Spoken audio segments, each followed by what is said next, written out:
50 serving personnel and 700 family and friends came out despite torrential rain to remember 77 years before. While in France, a small ceremony also took place, which was beamed back to the UK.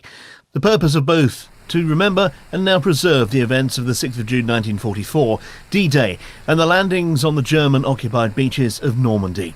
Normally, they'd be coming together in France, like here in 2019. But then coronavirus, then the National Memorial Arboretum in Staffordshire stepping in to play host. Eric Strange was on a landing craft that went into Sword Beach on D-Day. He told me why he wanted to be at the ceremony.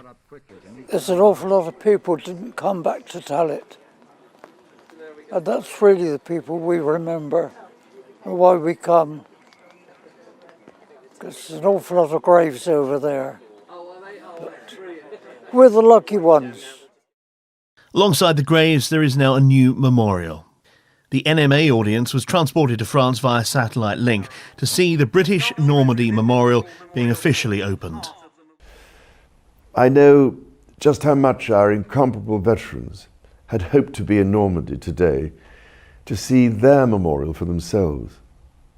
Despite having to watch via satellite link, this in no way obscures the enormous regard and admiration in which we hold our veterans, or diminishes our debt of gratitude to the more than 22,000 men and women whose names are now permanently inscribed in stone in this place of honour above Gold Beach.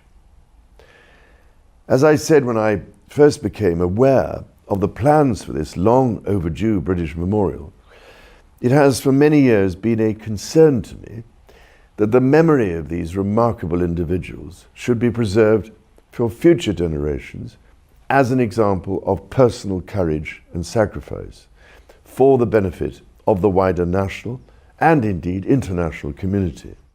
Lord Llewellyn, on behalf of the Prince of Wales, performed the official opening ceremony in Ver-sur-Mer, a permanent home for the remembrance of those who lost their lives in this sphere of the Second World War.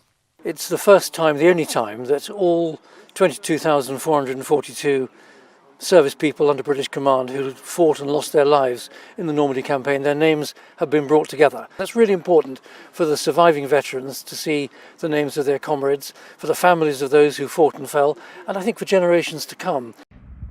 The memorial had been a long time in the planning and building. It had been hoped it would be open in time for the commemorations for the 75th anniversary of D-Day. But it is here now. Back in the UK, many welcomed it, like D-Day veteran Ken Peppercorn, who's 100 years old. It was great. I mean, it brought back a lot of memories, definitely. But this should have been done years ago. I mean, there's a lot of us dead and gone now, but I've missed all this, you see, which I'm sure they would have all enjoyed. But there you are, it's one of those things. In Staffordshire, the almost 2-hour service was concluding. A minute's silence observed.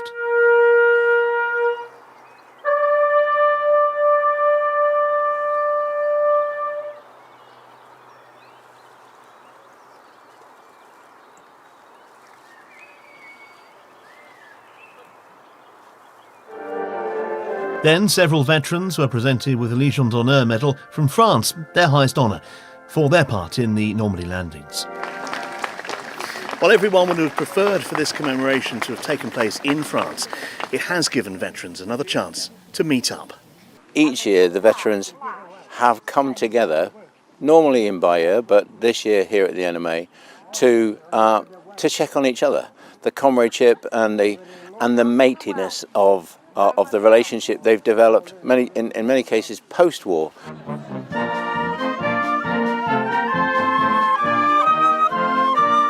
The band of the Yorkshire Regiment played some of the old songs as the veterans found themselves centre stage, just like all those years ago. Tim Cooper, Forces News, Staffordshire. If you enjoyed this video, don't forget to like and subscribe.